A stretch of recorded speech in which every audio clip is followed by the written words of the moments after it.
moguls. It's me, Marshall Sylver, your personal millionaire maker. Getting very excited about my brand new show. 2 hours a day, 5 days a week. I'm going to broadcast live to you. In the first hour of the broadcast, I'm going to give you content, information for better sex, more money, emotional, mental, physical, and even spiritual power. I'll also invite some of my cool multi-millionaire and billionaire friends onto the show to give you more direction, more advice, more strategies and gambits for having it all. The second hour is what I'm most excited about. It's when I get a chance to chat with you. Yes, you. Where you can call in, talk to me, ask me questions. And if you say the secret word of the day, you could win $5,000 cash. At the very least, if you're the most interesting call of the day, you could also win 10 ounces of freshly minted Marshall Sylver 999 Fine Silver. All of that and more.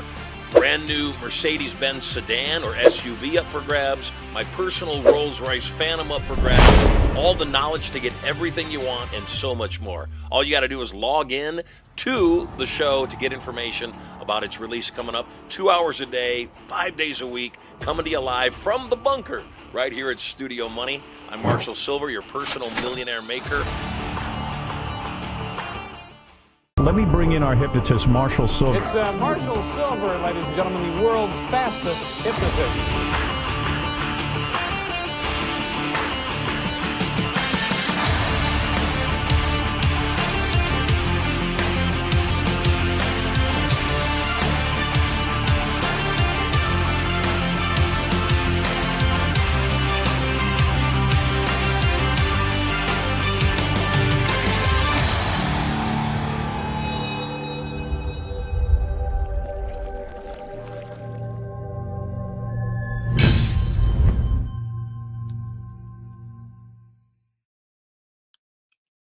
Hey, good day, my little chickadees. Welcome home.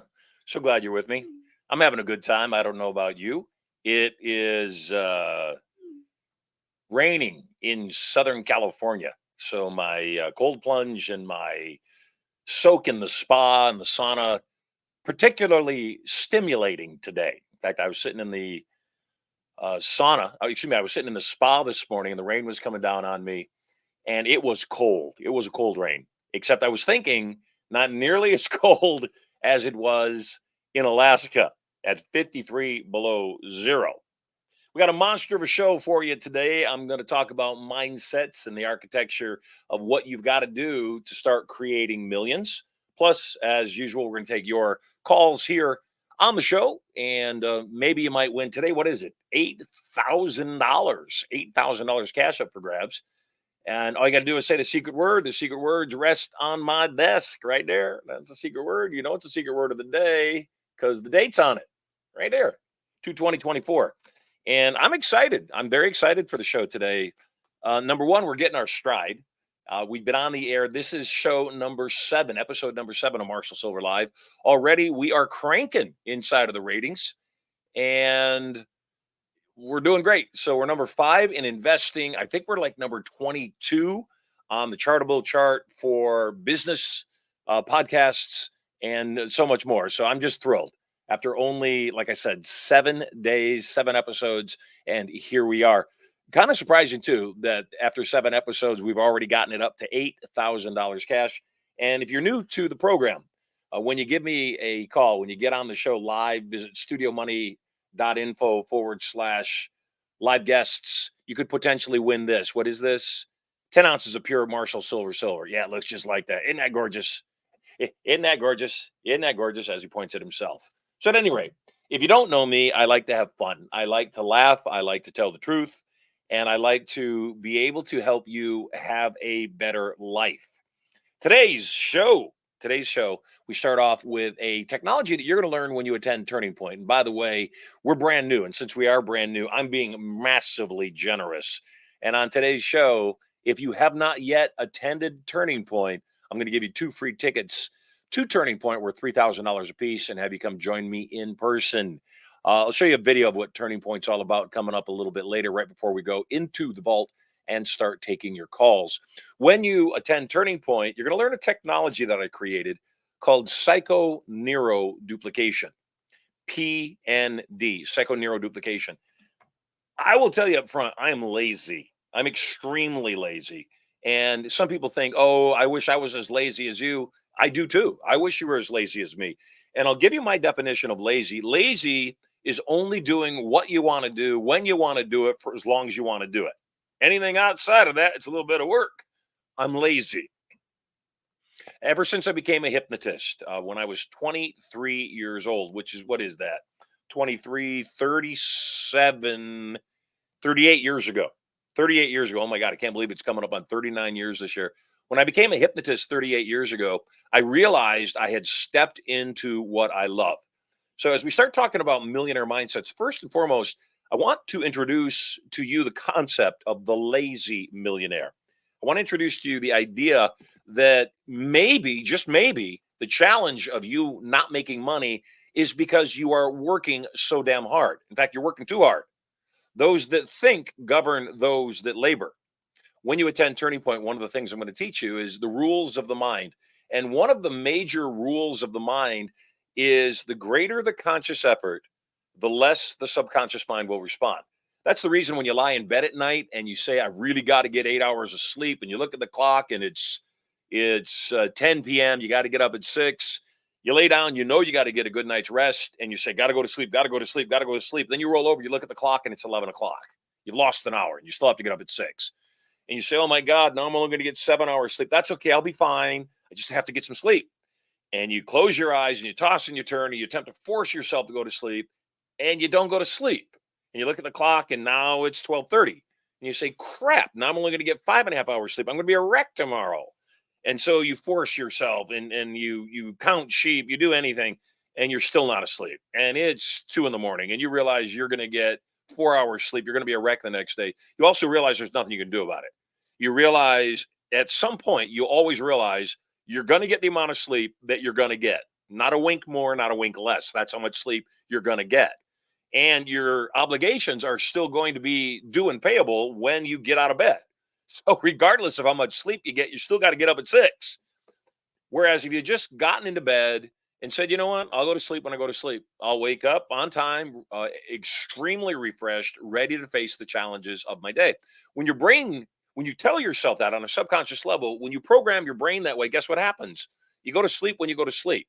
In fact, the reason most people don't go to sleep is they're attempting to get themselves not to think of something. And nature abhors a vacuum. One of the rules of the mind is to program for what you want, not for what you don't want. I used to be a massive insomniac. In fact, it's one of the original reasons I became a hypnotist was to put myself to sleep. And there's a little technique, little strategy when you come to Turning Point. And I keep saying when you come to Turning Point because I want you there. I do. I'm not selling it. Although it is available for $3,000 a ticket at sylver.com/TP. I'm not selling it. I'm gifting it to you today as a part of this show. When you attend Turning Point, I'm going to teach you that part of your challenge in creating your life is that you don't really have an idea of what that looks like. In other words, you're kind of going along and you have some rough ideas. Yeah, I want more money and I'd like to, have great relationships and I want to have awesome health. Okay, how much money? What makes for a great relationship? And exactly what about your health are you wanting to maintain and or transform? And so you've got to define all those. So I'll do an exercise with you at Turning Point called your ideal day. And I'll have you start putting together the elements of what would be a perfect day. So for me, at this point in my life, what's my perfect day? Wake up at 6, grab a cup of coffee, go outside, sit in the sauna for 20 minutes at 160 degrees, go into the cold plunge at 55 degrees for about 13, 14 minutes, go into the spa, into the jacuzzi for another 20 minutes, and then go back into the cold plunge for another 7.5 minutes just to finish it off, then get out. So that would be the ideal start of my day. Then when my juices are flowing and my brain is on overdrive, sit down, then I plan my day. I take a look at all the things I've got to do. By that time, it's 7 a.m. So I say, okay, here's all I got to do. In my ideal day these days, yes, I'd be right here on this show. Because the key for you is to figure out how can you live your life exactly the way that you want to live it. Once you've devised that ideal day on a piece of paper, don't just put it in a drawer. No, here's what I want you to do. When you lie in bed at night, I want you to have it on the nightstand. And initially, all you're going to do is read your ideal day that you wrote down out loud. After you have it memorized and you remember exactly what the day is, don't use the paper anymore. Lay in your bed as you want to go to sleep and begin visualizing your ideal day. A whole bunch of things are going to happen. A whole bunch of things that are absolutely amazing, gargantuan. And the first thing that's going to happen is you're going to start calling your subconscious mind to take action. You're going to start calling your subconscious mind to make that thing that you're imagining reality. Einstein said imagination is more powerful than knowledge after he had famously imagined himself on the point of a beam of light traveling through space to create the theory of relativity. So the first thing you're going to do is imagine your ideal day. The second thing that's going to happen is while you keep imagining your ideal day and accessing the portions of your brain, your subconscious mind that are needed to create the actuality of that ideal day, what's going to happen is because you're focused on something, you're not attempting to make your mind go blank. Because you're focused on something, you'll go to sleep. It's kind of like reading a book or watching TV or anything that attracts your attention. The moment it has your attention, your subconscious mind starts to relax because your conscious mind is attentive. And guess what? Your conscious mind goes to sleep. The other day, we were watching Law and Order, a brand new episode of Law and Order, on the couch in the living room. My wife was there. My son was there. And my wife had one of our four parrots on her ankle. It was just sitting on her sock. And she reached down, she started scratching its head, and it bowed its head down to get some scritching behind its ears and on its neck. And it fell asleep in that stretched out position. Why? Because it was focusing on the massage. Wasn't worried about anything else. All it could think about was how good that massage felt. So even when my wife took her hand away from the bird, it just stayed there in that stretched out position and remained asleep. One of the things you're going to learn, psychoneuroduplication, PND. What does that mean? Psychoneuroduplication, psycho, the mind. In all things, the first thing you've got to do to accomplish anything, from making millions of dollars to attracting super hottie as a mate to having better health, losing fat, first thing you got to do is get your mind on straight. So the first thing you have to ask yourself, what would a person who succeeds, has already succeeded, who succeeds in the area that I want to succeed in, what do they think on a regular basis? What goes through their mind moment to moment? How do they view the world? Millionaires and billionaires, we view the world differently than paupers. We would never dream of getting on our phone with our cell phone company and arguing with them because they overcharged us $20, because we know that if it takes longer than a couple of minutes, it's just a waste of time. And if the phone company won't adjust my bill, guess what? I should just change carriers. If I'm that upset, or surrender to the fact that it is what it is and go make $1 billion so that $20 is never noticed. So psychoneuroduplication, psycho, the mind, is coming up with all of the programs, not just one or two. You need to know all of the programs. I'll give you a few more about a millionaire. A millionaire has great self-confidence. They are certain of their outcome. A millionaire, inside of their mindset, also recognizes the value of their most precious asset, and that is their time. So they are constantly looking to multiply or leverage time. When you come to First Million or Irresistible Influence, I will talk about these mindsets and expand on them even more, except time is the great equalizer. It's the thing that we all have. So if you're looking at somebody else who's accomplishing more than you're accomplishing, getting the things that you want to get that you don't have, one of the ways to do that is to recognize they use their time better. They stack they stack everything in the proper order. They put their ducks in a proper line. And so one of the things that you need to take a look at is what is eating up your time on a regular basis. And is the thing that's eating up your time beneath your pay grade? Is it less than you? Is it working as a detriment rather than an attribute toward what you want? And if you need to get rid of it, get rid of it. I like chess. I like chess a lot. I admit it. I enjoy playing chess very much. I played some of the finest chess players on the planet, including I played Sir Richard Branson on his Isle of Necker down in the British Virgin Islands. I love chess. The challenge for me is I love chess so much that when I had it on my phone, it would take me like 20 minutes to poop, 30 minutes to poop. You know what I'm talking about. So after a couple of weeks of that, after my children saying, "Daddy, why does it take you so long on the potty?" I said, I got to take chess off of my phone because I'm habitually, I go to the phone, and I check for messages, sure, while I'm sitting on the pot, but then I start playing chess and it takes a long time. And my kids weren't happy with that. So, do you have any time wasters? Another time waster, drop in visitors. I don't allow drop in visitors. Even when I'm working out of corporate office, the staff knows do not drop in on me. Message me. Even if you're in the office right next door, send me a text message, send me an email, send me a private message that says, hey, do you have a moment? Because I do not like to be interrupted with drop by visitors. Another great time waster, scheduled meetings. What do I mean? Every Monday, 8 o'clock, we have the weekly sales meeting. Well, that's all well and good if you're taking a look at sales figures and you're getting the team to all compete against each other. Except if you're having that meeting because that's what you've always done, it is time to stop. What is the highest and best use of your time? I told you today was a monstrous show. I got a monstrous piece of metal in my hands. That is right, 10 ounces of pure silver. You voted. And as we are going to have you vote today at the end of the show, you'll vote on who was the most interesting call into the show. You voted. And yesterday, you had a gentleman whose house burned down. And he decided that he was going to transform his life, not make it a bad thing. He was going to make it a good thing and make things better. He is the epitome of what this show is about. So, Paul Schumann, you just won 10 ounces of pure silver. Way to go. You are, let me see, 1, 5, 6. You are 70th ounce of silver that I've given away so far, 70 ounces. Today's show, you might win the 80th ounce. So I'd like that very much.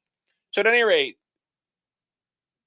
time is the great equalizer. Psycho-neuroduplication.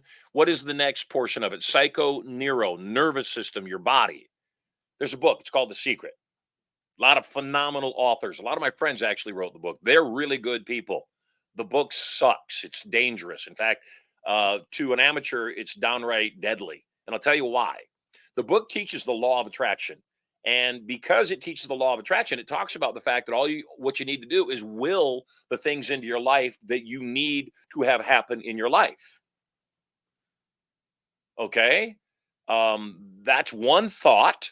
That's kind of like, though, the Christian or any religious person that gets on their knees and prays to their God, oh, God, please provide for me. And God wants to just kick them in the seat of their pants and say, I already did. I gave you knees to rest on. I gave you hands to put together. I gave you eyes that see, a voice that can call out to me. Get off your knees, get off your butt, use your hands, use your mind, use your eye, and start doing something. That's God's blessing, because without that, guess what? Nothing happens. So step 2 of psycho-neuroduplication, psycho-neuro, is you got to get your body doing the things that someone that has the success that you seek would be doing. Don't call up your phone company and argue about the $20 bill. Unless have somebody else that's making $15 an hour do it and tell them if it takes more than an hour, let it go. What is step 2?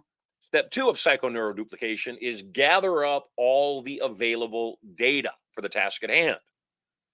When I got ready to do this podcast, first thing I said was, okay, how do we get to be a top 10 podcast fairly quickly? And I found an organization that's what they do. They market to people, they contact people, they put the proper tags on the show, and they start getting that rating happening. I hired a full-time production company called Exposure. Monsi is phenomenal. Nick and Monsi are working on the show, making those pieces happen. I gather up all the other available data. I said, okay, who has a setup that I could put both at my home in Carlsbad, also at my home in Las Vegas, that I can literally walk out, press a couple of buttons, and go live like we are right now. So you gather up the available data. Notice that I said the available data. I did not say all of the data. And here's why. Perfectionism paralyzes. You'll never have all the data. Perfectionism paralyzes. There's a point where you have to swing the bat. There's a point where you have to acknowledge, you know what I got. Game time. Let's go. So once you have got your mind set, you've programmed your brain with the thoughts of somebody who's succeeding at whatever area you want to succeed. You want to have better relationships? Take on the mindset of Casanova. You want to have more money? Take on the mindset of Donald Trump or Elon Musk or anybody who's built great fortunes. You want to have better health? Then take a look at the people that have really great health and ask them, what are you doing? I quit drinking alcohol back in July. I've drank alcohol my whole life. I had my first shot of vodka at 5 years old. My father, pure Polish, thought it would be amusing to watch his son drink a full shot of vodka, and I downed that sucker. When you're 5 years old, alcohol goes in your mouth and out your butt in under 5 seconds. It does. I crap my pants on the spot. I've loved alcohol. I enjoyed my tequila. I enjoyed my wine. I quit drinking in July for a lot of reasons, and I've never felt better. Today is day, I just looked because I knew I was going to talk about this, day 222. 222 days since I've drank any kind of alcohol, and I don't miss it a bit. I am extremely happy because I became a different person. I started asking people that don't drink. I said, okay, what do you do in these circumstances? How do you handle social moments? When you go to a bar, are you awkward? When everybody is, celebrating or toasting the New Year's or Christmas, whatever, what do you do? And I asked people. Well, the good news is my wife doesn't drink. She's never drank. And so a lot of times when something would come up for me, I'd say, what do you do? What do you think when things like this happen? And again, I'd become a different person. So what is step 3 of psycho neuroduplication? Glad you asked. I don't drink alcohol, just not me. I didn't go through a 12-step program. I didn't go through withdrawals. I had people, when I told them I'm not drinking anymore, they said, oh yeah, that first month is the hardest. That's a belief. That's a program. That's their truth. It's not the truth. It's their truth. And I told them, I said, no, I didn't have any challenge. In fact, just the opposite. I felt really good about not drinking alcohol. And especially my children who want me to be around forever, they like the fact that I don't drink alcohol. So it makes it even that much easier. So step 3, act as if success is certain. So 3 steps. Number 1, you've got to create inside of your mind the belief that you are the thing you seek to be. So it's I am ... fill in the blank. I am a genius. I am a multi-billionaire. I am too sexy for my shirt, whatever it is. Step 2, gather up the available data. Success leaves clues. And part of the reason that other people have succeeded is they did things in a certain way. You don't have to reinvent the wheel. Russell Brunson of ClickFunnels fame, famous for stealing other people's campaigns. In fact, sells it, promotes it, teaches it. Says, go to their campaign, look at their ads that are working, change the color slightly, change a word in the headline, you got a brand new ad. And he's unashamed about it. I agree. Why would you be ashamed at stealing somebody else's ad because it works? It works. If somebody else has something that's working, by all means, do what they're doing. I have a brother-in-law. He's lost, gosh, at this point, probably, my guess, 150 pounds. And he did it through intermittent fasting. Yes, I maintained today. I'm still at 245. Very happy to be there. I didn't see any weight loss overnight. Although I did have a really good game of chess right before I got in the air. So maybe if I weighed myself again, I'd be fine. At any rate, I don't eat anything before the show. So my show comes on. I don't eat anything till the show wraps, which means I'll stop eating at 7 o'clock, and I've got a 7-hour window to eat. During that time, I eat whatever I want to eat, whenever I want to eat it. What I'm finding twofold. Number 1, I'm not hungry. Secondly, because my brain's been trained not to eat after 7 o'clock, it simply lets it go. And my old habits of eating sweets, usually treats, because I'm not drinking alcohol, I had an overwhelming desire to consume sugar. Because I'm not consuming those after hours, my body's getting fit and much more healthy. We're going to start taking calls early today, by the way. StudioMoney.info/live guest if you want to get on the air. Get your shot at the $8,000 prize today and 10 ounces of pure Marshall Silver. You can do that. So step 3 is act as if success is certain. In other words, what do? Carry yourself as if you're already successful. You won't become good with the opposite sex until your brain is wired to believe that you're doing them a favor by even talking to them. And I mean everybody. Some people think, well, that's really arrogant. Arrogance is a lack of humility. You can be confident without being cocky. So if you want to be a millionaire, then your brain needs to say, I am a multimillionaire, even if the money's not yet been deposited in my bank account. Very famous story about Trump. He was struggling. His casinos were taking a hit. He was $1 billion in debt. Sell everything. He still owes $1 billion.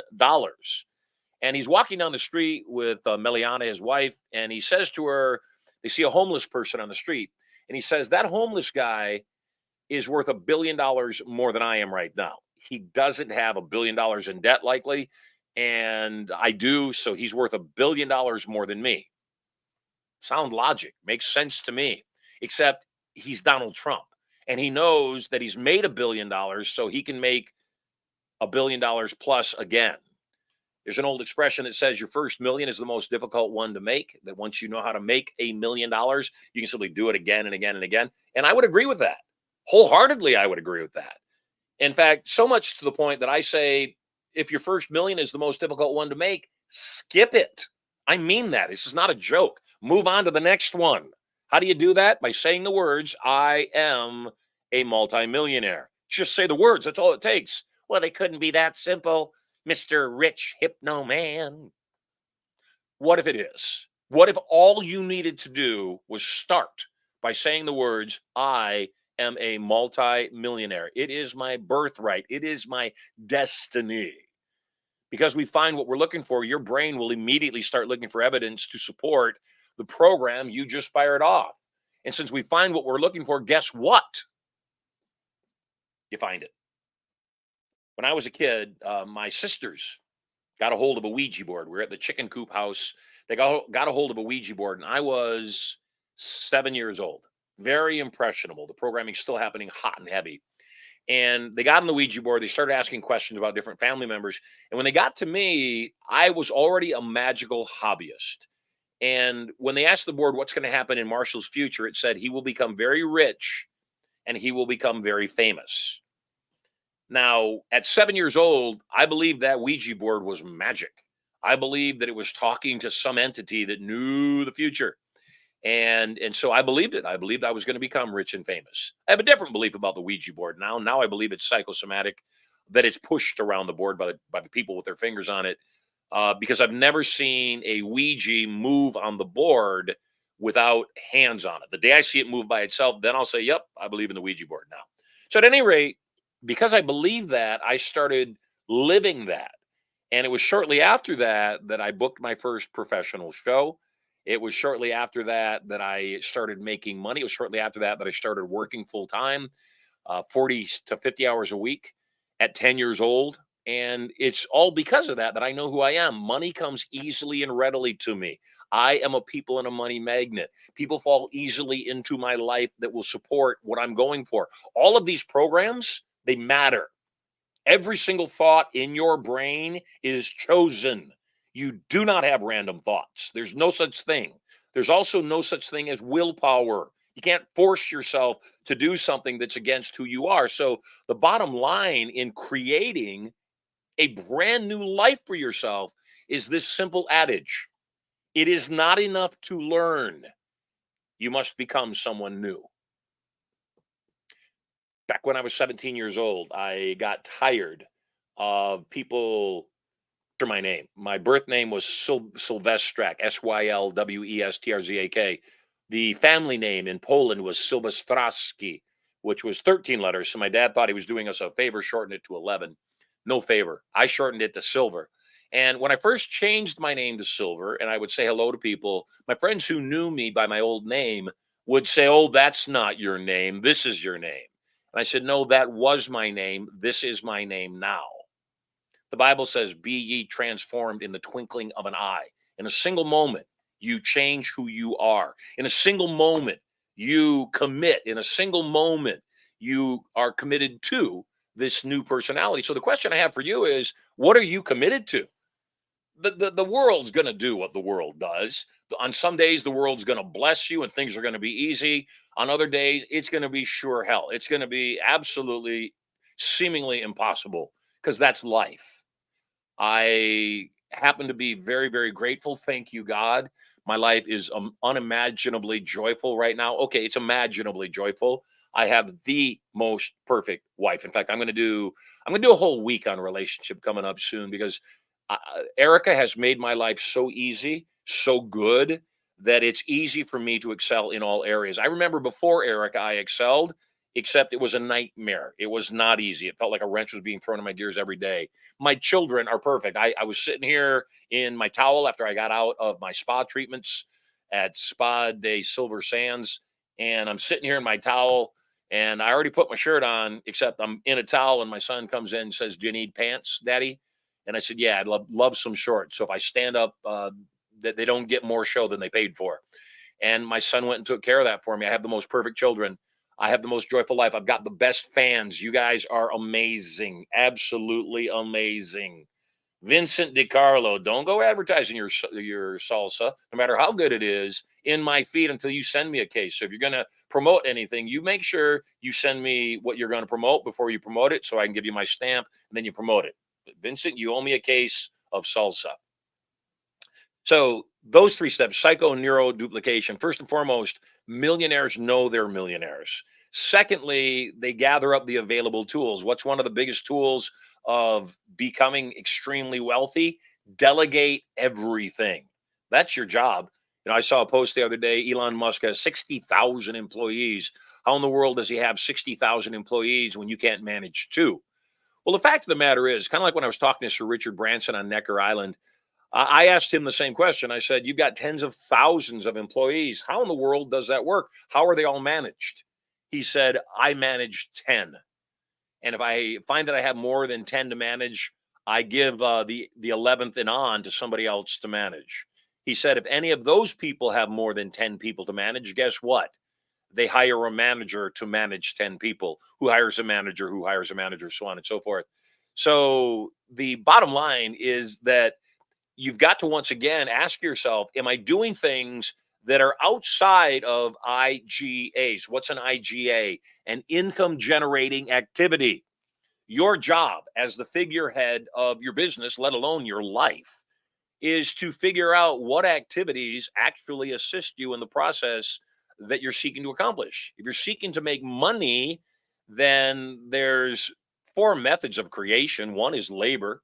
The second method of creation is inspiration. Third method of creation is serendipity. Last method of creation is manifestation. When you start understanding those things are true, you recognize that you can create a certain amount of wealth through your efforts. Yes, you can become a millionaire as a laborer. I, for the most part, have been a laborer most of my life. I have been a performer. I open my mouth. People throw money at me as a speaker. So I haven't had to build a business. As I've come out of retirement after the scamdemic, I said, you know what? I'm going to build a business. We're going to build something that can be sold. And so Studio Money, our brand, is intended not only to be a brand that hosts the Marshall Sylver live broadcast. Studio Money is also designed to be a broadcast studio. So if you have a phenomenal podcast, if you have a show that's doing well, then as we build this broadcast, we put you on the network so that you have the benefit of the network's traffic and audience. The network has the benefit of your traffic and audience, and everybody wins. Some people say, well, I wouldn't want to do that. It's kind of like giving my listeners and viewers and audience to the competition. Next step of millionaire mindset: stop seeing other people as competition. Start seeing other people as affiliates, as associates, as strategic alliances. Stop having competitors. And yes, you want to do better than maybe some other benchmark, but that doesn't make the person your competition. That makes their performance your competition. They are a collaboration. You'd be shocked at how much you can accomplish when you stop competing and just start collaborating. Hey, if you've got a question for me, jump into the studio. I got a couple people waiting. We'll get to your calls in just a moment. StudioMoney.info/live guest. Somebody win the cash by saying the secret word that's in the envelope for 2/20/24. If you're the best call today, you don't even have to say the secret word. All you got to do is be interesting, be fascinating. If you're the best call of the day, your peers will vote on you, and you can win 10 ounces of pure silver. So back to millionaire mindsets. One of the things that millionaires do is we don't ask, can I afford something? That's not the first thing on our brain. And paupers do just the opposite. They determine what they want based on what they think they can afford. Let me say that again, because it's really important. First and foremost, do not determine what you want based upon what you think you can afford. Determine what you want based on what you want, and then figure out how to afford it. Different strategy. Steve Wynn, certainly the godfather of Las Vegas. The single reason Las Vegas is what it is today. Back in the early days when I was younger and I would go to Vegas, Vegas was a mob town. That's all that it was. It was a mob city. And when you went, all the casinos were dirty and they smelled like cigarette and cigar smoke. They were disgusting. They were no place anybody would want to go to. Steve Wynn, after having substantial success with the Golden Nugget down in downtown Las Vegas, saw that the property where the Mirage sits was up for sale. He buys a piece of dirt. And when he buys the piece of dirt, he decides he's going to build a brand new casino called the Mirage that has a volcano erupting every half an hour, has white tigers in a beautiful enclosure, has dolphins in a lagoon. When you walk inside of it, you don't smell stale cigars or cigarette smoke. You smell a fresh tropical breeze. And when you walk inside of it, it doesn't feel like you're in a building. In fact, the atrium is so tall that they've got palm trees, live palm trees growing inside the building. So when you walk inside, it still feels like you're on a tropical island. When Steve went to build the Mirage, he didn't have the money. He didn't have the money to build it. What he had was an idea. And just like Steve Wynn, you too are one idea away from $1 billion. So he says, I want to build this property. I want to make it, this level of elegance, tigers and dolphins and volcanoes, oh my. And he went out and raised the money. So he has an idea, doesn't have the money, and he goes out and he raises the money. How many times have you stopped a dream? Have you ceased to take action on something because you didn't have the money? I don't have the money. I don't have the money to be an investor. I don't have the money to launch a broadcast network. Stop. Just stop. Some is better than none. And it's up to you to ask yourself the question, what is powerful, positive, and productive and leads me toward what I want? What's one action I can take? There are times when I feel overwhelmed. Yes, me too. I guarantee you there's times when anybody who creates massive success just feels overwhelmed. On those moments, I have an expression that I use. The expression is tend to your breathing. If somebody else is out of sorts, maybe they're going into a panic attack or anxiety, or they're just massively upset, it's a really good phrase that just says, pay attention to your breathing. Just focus on your breathing for a moment. I say, tend to my breathing. What I do is I stop and I start to breathe. And as I breathe slowly, I realize I'm not dying right now. And although I might be anxious, I probably already ate. There's a roof over my head. No one's got a gun to my, threatening me or threatening my life. And then I open my eyes and I say, okay, what am I actually dealing with? Sometimes I don't know where to start. And so I start with something that I can accomplish. Maybe I'll go up and I'll reorganize my sock drawer. Maybe I will go up and clean some part of my closet or the garage or my office that hadn't gotten attention. And I'll do something that I can say, yep, got it done. I am a success right now. Because an object in motion tends to stay in motion, whether it's a baseball, a thought, or an entire lifetime, you end up where you're headed. So if you don't like where you're headed right now, guess what? You need to change where you're headed. And you change that by throwing a pattern interrupt. Maybe it's a vacation. I just saw an interview yesterday that Walt Disney, even after the massive success of his studio, was feeling like he was worked to death. He would work. He would go home, take his work home. Often he would stay late. The wife would come and visit him and fall asleep on the couch. And he was getting massively stressed. And the doctor said, Walt, you need to shorten your work hours. You need to go on a vacation, not think about work at all. So he contacted his brother, Roy, and said, Roy, I want you to watch the studios for a couple of weeks. Me and the wife, we are going to go on vacation. So take a vacation. My gift to my wife is always an experience. And this Valentine's and birthday, because her birthday is February 13, is no different. So rather than give her the gifts that I think she wants, I like to give her gifts that she wants. So one of the gifts is I said, you have a 4-figure shopping spree. Got a strong 4-figure shopping spree whenever you want. And I want you to enjoy it guilt-free. See, my wife's not one of those people that goes out and buys much. She doesn't really do that. And so I've got to force her to go buy things. Yes, I know she's an angel. Second gift I gave her, though, was a 3-day, 2-night vacation to wherever she wants to go. Why? So she can choose. Because that's making her life happen on purpose. So the next thing I want you to do as a millionaire is understand the core skill set you must have. If you don't have it, you probably won't become a millionaire. When you do have it, you can become a millionaire many times over in many different verticals. You got to fall in love with selling things. You got to fall in love with the idea of persuasion and influence. And I want to remind you, because when you come to Turning Point, I'm going to devote an entire morning on the second day to teaching you how to fall in love with selling, how to fall in love with influence. We sell training programs. And my training programs range on the low end, $1,000 for a 2.5 day program, to the upper end, $70,000 for a 3 day program.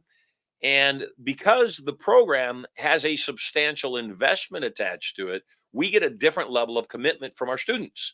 We get students that start asking bigger and bigger and bigger questions as they go down that path toward being who they know they were designed to be: unique, powerful, positive, productive human beings.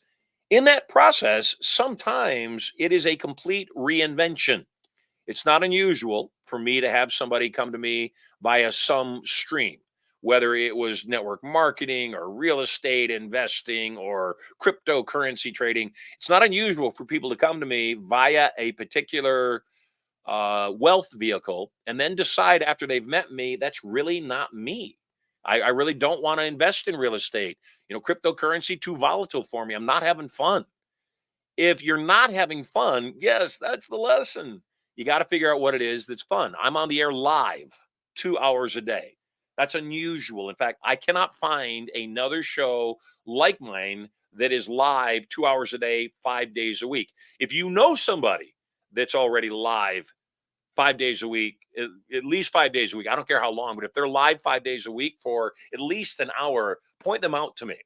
I don't know that there's anybody doing this.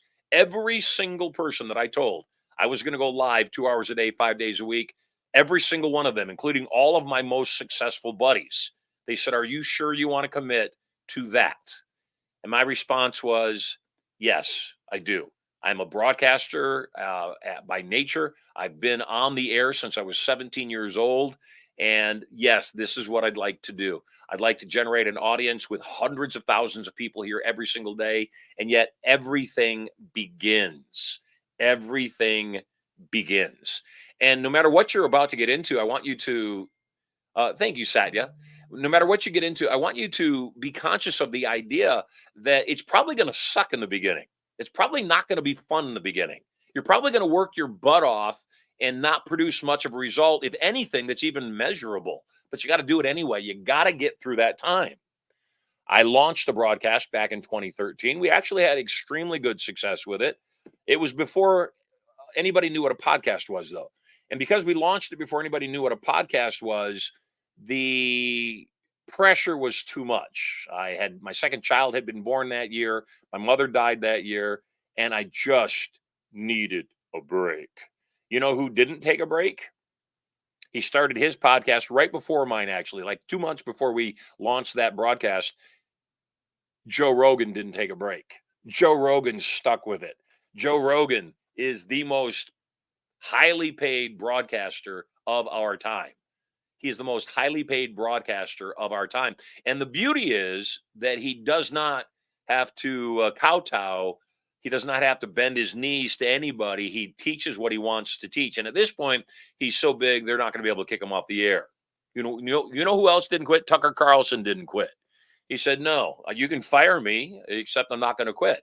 And he goes and he launches the Tucker Carlson Network, TCN, Tucker Carlson Network. And he's crushing it. The video he did with Putin, what did it have? I didn't see the last count, but almost 200 million worldwide views. Crazy, man. That's a monster. Ready to start taking your calls. So glad you're with me. People often ask me, what's the number one skill that you think people need to possess to become a millionaire, even if they don't have everything else? It's real simple. I already told you: influence. And make that influence irresistible even better. What is irresistible influence? It's not getting someone else to say yes. Irresistible influence is getting someone else to beg you for what you're selling. And that's not even the part that's going to make you tingle. And they'll beg you for what you're selling and have them believe it was their idea. How awesome is that?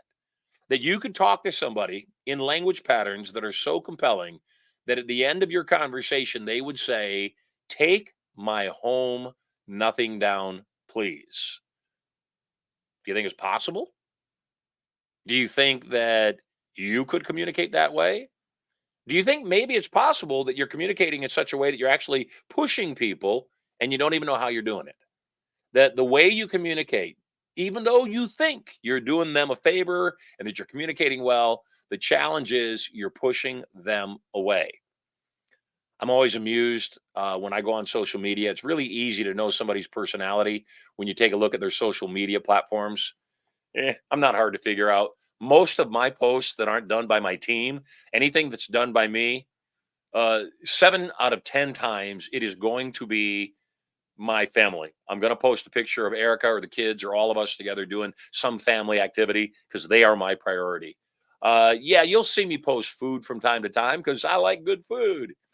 Then about 20% of the time you'll see me post my adventures or something we're doing. I see people that every single one of their posts are about how great they are, about, oh, look what we accomplished, look how great I am. And while one or two of those, yeah, confidence is a phenomenal thing. If it's every single post you make, people will see it. Some people are they think they're being provocative. They think they're posting things that will cause people to engage and interact with them and talk to them. And so they'll post things that are controversial. Okay. Some of those controversial things are flat out attacks, and I'll see them post nasty things and and they attack. So pay attention to what you're posting on social media. Make sure it adds value to other people's lives. Make sure the reason they're following you, the reason they're tuning into this broadcast as an example, is because something that I say will increase the quality of their lives. Hey, we're getting ready to go into the vault and we're getting ready to start taking your questions. If you're not in the vault already, standing by, ready to get on the air, you need to be, because every single day the vault gets completely full and we are not able to take all the calls that we want to take and all the people that are actually in the studio. So if you want to get into the studio and get into the queue to get on air, now would be the time to do it. On show 7, we have some space in the queue and would love to talk to you. When this thing gets going, and remember, I did a broadcast very similar to this in 2013. By the time we took it off the air, we had about 30 to 40,000 people a day on the broadcast. We had 500 people that wanted to get on the air, and we couldn't get more than 4 to 6 people on the air every single day. So get in the queue, do it today. It's going to be too full. Who's my salsa guy? I don't really look at the chat. I just saw a big paragraph selling salsa go past my feed. And so who was the one selling salsa? Vincent.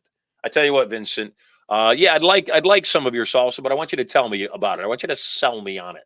So you get on the air, you show me your salsa, you tell me why your salsa is better and why I would want a case of it shipped to my offices so that I can enjoy it. And if I like it, uh, talk to you some more on the air. So you get it. You get into the studio. I dare you, Hottie.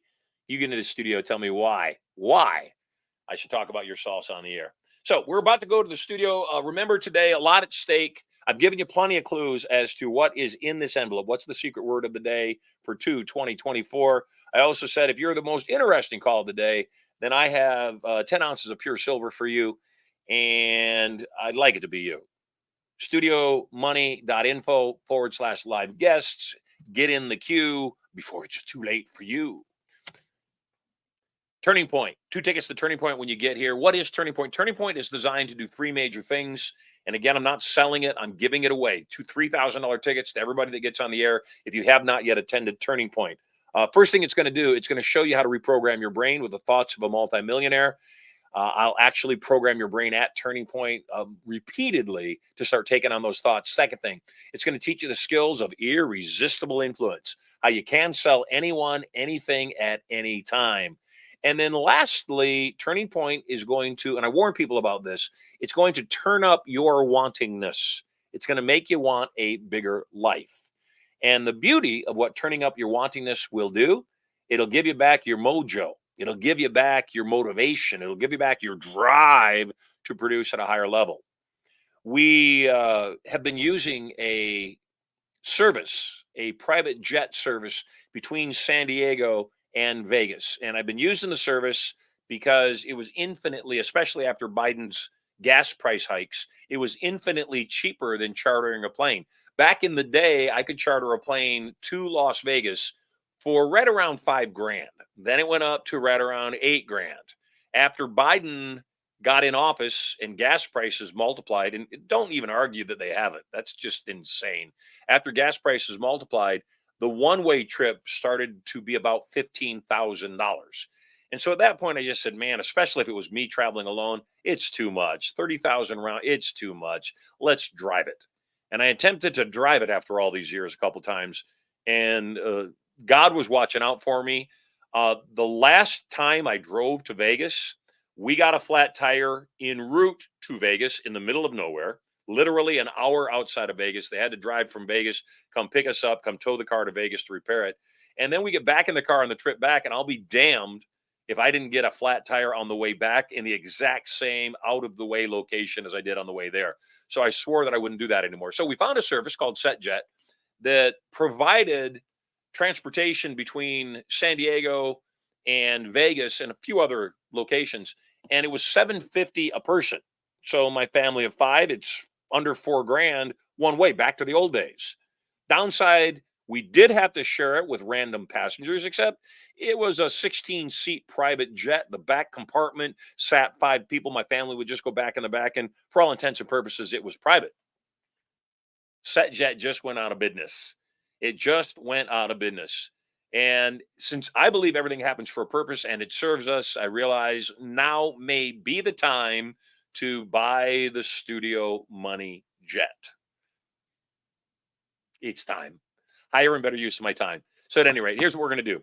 We're going to roll the Turning Point promo so that you can see what it's like. We also have another event. I'm going to roll these promos back to back that's coming up in Vegas. The event coming up in Vegas on the 4th, 4, 5, 6, 7, 4th through the 7th is coming up in Las Vegas, called First Million, Irresistible Influence. Then we've got a day down. And then right after that, we go immediately into Turning Point. So Irresistible Influence, First Million, the 4th through the 7th, and then Turning Point, the 11th through the 13th. So lots of good stuff going on. I'm going to roll both promos, both Turning Point promo and First Million promo, because I'm going to bless somebody. I'm going to bless everybody that calls in is going to get 2 tickets to Turning Point. And I might even bless somebody with a First Million Irresistible Influence ticket, which is worth another 6 grand. Then we're going to go into the vault. What's the purpose of the vault? Very soon on this program, we're going to start cutting off the feeds to other social media platforms like Facebook, like YouTube, like LinkedIn. We're going to cut the feed to all of those. We're going to go directly to my website. And the reason is real simple. I had 155,000 followers on Twitter before Elon Musk bought it. And I happen to be a fan of Donald Trump. I've shared the stage with him 30 times, more than most people. I believe I know him on a personal basis, having spent substantial time with him backstage when nobody else was there, nobody was watching, and he had no reason to behave any differently than how he is.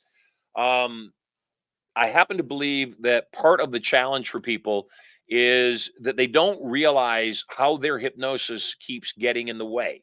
So what I want to do is I want to help you understand how to learn irresistible influence at the deepest level and how to make this your first million or your best millions year. We'll show both that video, then the other video. Then we will go into the vault. Where in the vault, I'm able to talk freely and not get banned from social media platforms. So I see a lot of you have been here. Teresa, you're massively patient and awesome in every way. You're going to be my first caller after we get into the vault. So check out these 2 promos and then join me in the vault where $8,000 cash, 10-ounce bar of pure silver up for grabs. It might be you. Check it out. Turning Point. A total change in direction for the better. Who here is ready for a turning point? You absolutely have to have one. Put them high. The 2-day Turning Point seminar is different than any other program in that it does more than just teach you the skills for your relationships, wealth, and power. It also programs you on a subconscious level to put those skills into immediate use. This weekend is about empowerment. This weekend is about you understanding how to take charge of your own life. You will learn total control of your thoughts and emotions. How to use PND, or psychoneural duplication, to take on the thoughts and actions of others to produce similar results. Whether it's losing weight, changing habits, being a millionaire. When you think what a millionaire thinks and you do what a millionaire does, you'll produce similar results. You will learn to program these powerful tools at a subconscious level for immediate and lasting results. Your conscious mind is what's called your critical factor. It's the mind you're using right now to determine whether the information I'm giving to you will work for you or not. Your subconscious mind, on the other hand, is merely a computer. It's non-critical. It doesn't even have the ability to make judgment. So all trance, hypnosis, reprogramming is setting aside the critical factor of your conscious mind and non-critically accepting suggestions. And empowering. To make a fear vanish, you must experience it fully. As it helps you create your life exactly the way you want it. Bring your family closer. Find the love of your life. Create strategies for wealth. Learn irresistible influence and so much more. Because of the intimate nature of this course, seats are very limited. Register now before your life passes you by and there are no more turning points for you. Tens of thousands of people have learned this information and are using it daily. You don't get angry if you get fired from your job and you know that within 2 years you will be a multi-millionaire. It's your time. There's a way for you to win this game that is different than how you're doing it, and it works. It's your life. When you learn how to do that, you become more powerful, and power is for use. It's your turning point.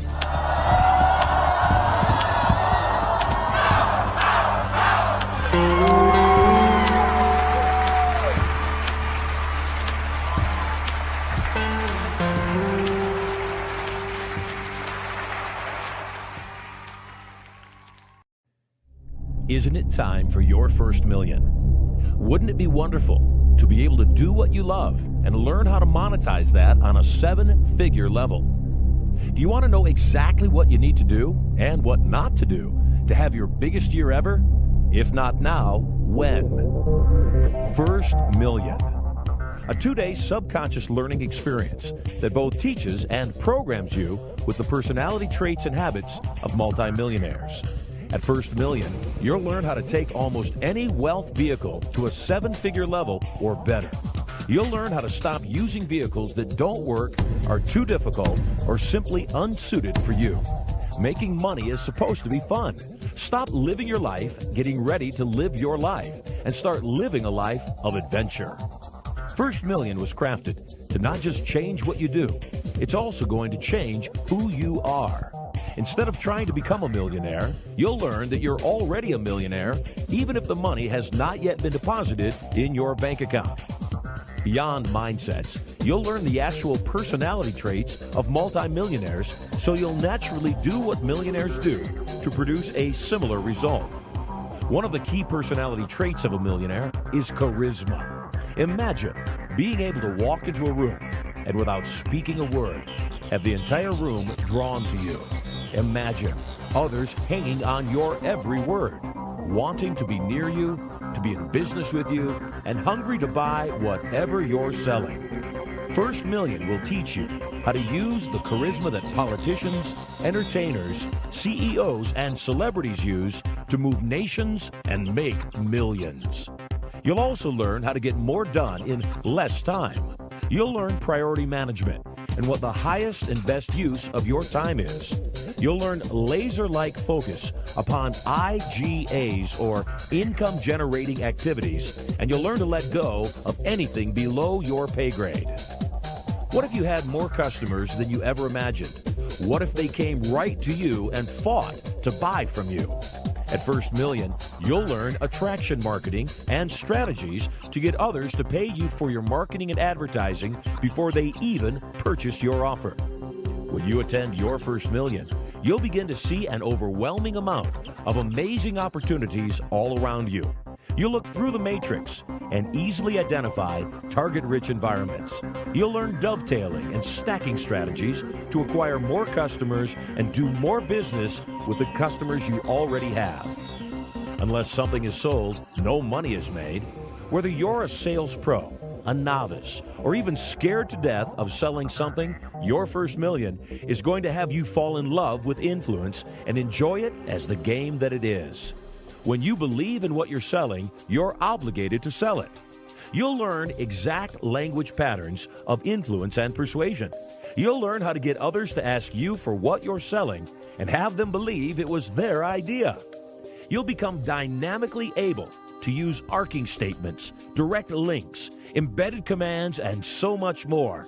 An entire tool belt of selling gambits will be yours after you get to your first million. As a First Million alumni, you will be clear on what you need to do to GTFM or get the freaking money. You deserve great wealth, and your first million will help to raise your self-esteem around the topic of money. The amount of money you make will always be determined by your own self-image. You'll learn what billion-dollar corporations already know about outsourcing, how to get anything below your pay grade done for pennies on the dollar. Your first million will give you the groundwork to understand presentation skills and the highest paid profession on the planet, public speaking. When you graduate from your first million, you'll be able to create presentations that inspire with confidence and power. If all that weren't enough, there's so much more. Making your first million is almost certainly going to require that you manage at least a small team. You'll walk out of the course with the knowledge of how to lead teams and synergistically get more done in less time. Technology has made our lives so much easier as we've learned how to harness it. The First Million course will teach you what is up to date and available in technology so that you can use that cutting-edge technology to get more done and have more fun. You'll also learn how to harness the power of the internet for massive passive profits. Every time you attend your first million, you'll learn new technology and internet marketing strategies, as these two portions of the class change every time you attend. It's like getting a brand new seminar each time you come. If you're a representative, you may attend your first million as often as you like, totally free, with your enrollment in the First Million course. If you're not yet a rep, or if you have not yet invested in your first million, enroll now. Everything begins in thought, and you know what you want to say. Go ahead, say it now. Say it out loud. I'm ready for my first million.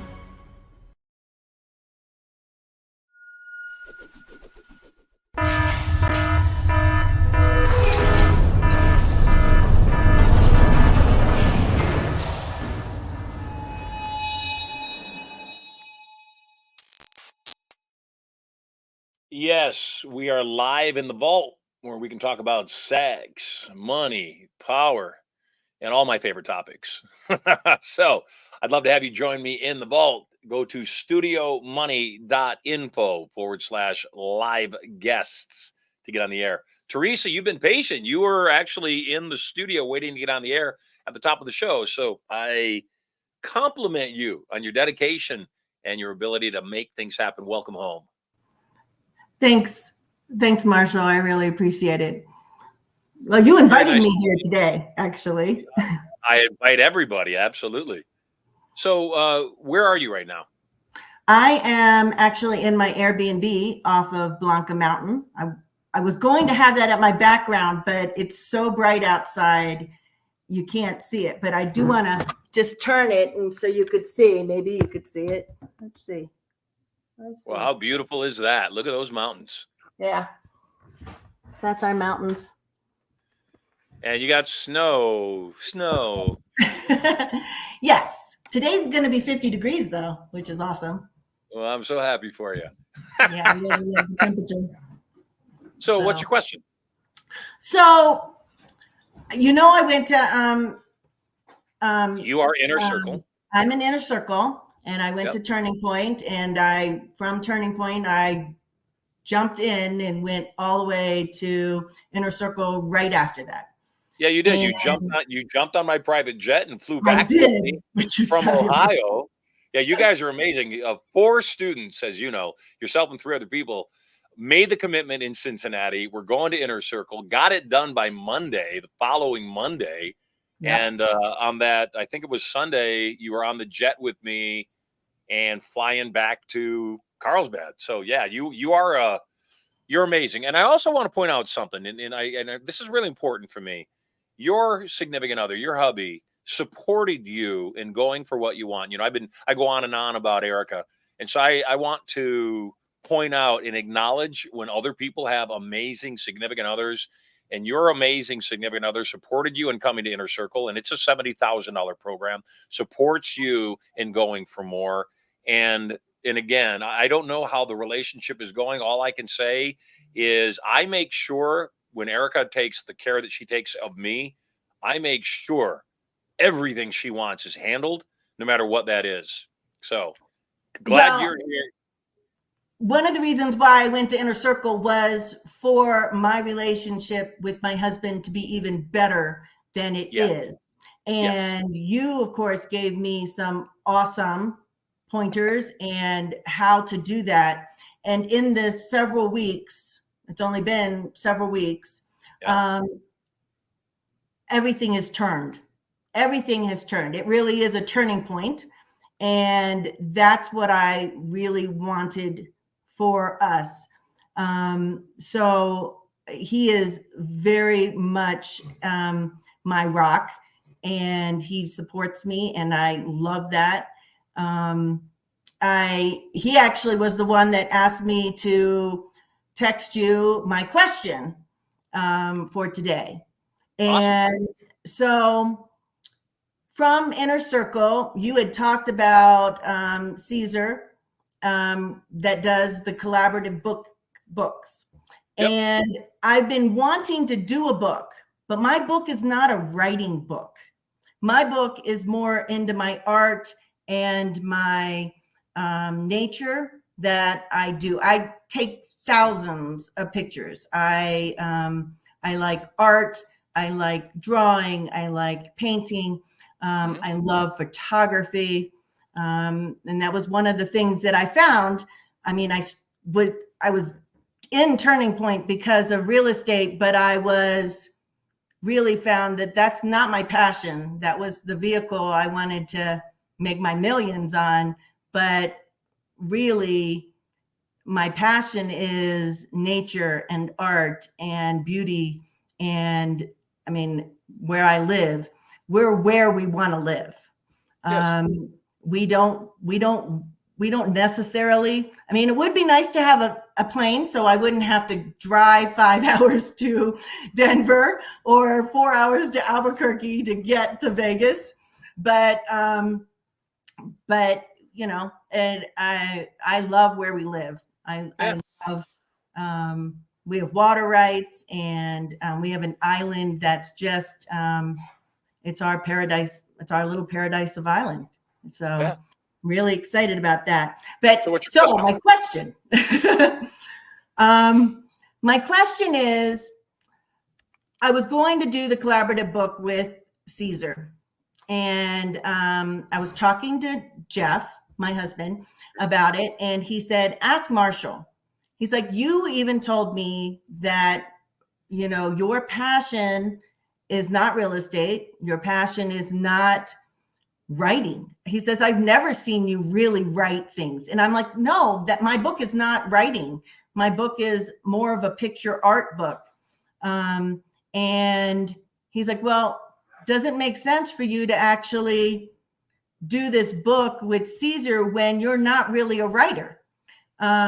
So my real question, I guess, is if writing is not my passion, how do I, well, one of the questions Jeff asked me to ask you was, how do I know really what my passion is?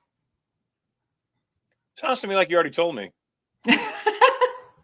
Yeah, you just told me, and you're not paying attention to you apparently, but you just told me what your passions were. Your passion is photography. It's art. It's that entire world. My passion is being here on this show. It is brand new. We are 7 days in. Erica, thank you. Erica asked me, you know, what do you think about the show so far? And she said, will it keep your interest? Because she knows me. And I said, it'll keep my interest as long as we see growth in the numbers of people tuning into the show. I said, that's like anything else. She said, well, how do you feel today? I said, we are giving great value today. And my prayer before I go on the air every single day is the same. Let everybody who is supposed to be there, and let me change the lives of the people that are there. And that's surrender, number one. And then the second thing that is that's also an understanding of managing expectations. So I want to get back very quickly to your question. If somebody told me, you're going to go on the air and you're going to have, this minor amount of people for 6 months, and then it's going to explode, I might say, gosh, I don't know if I'll last 6 months if it's a minor amount of people.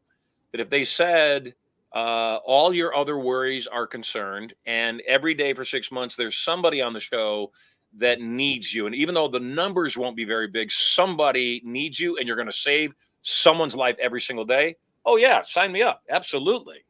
So sometimes we've got to change the frame of what's going on in our head to make things make sense. You asked me a direct question. No. Caesar's book in the form that he is offering it to you right now is not suitable for you. Okay. You're not a speaker. You're not a trainer. You're not a writer. There's no other benefit to that.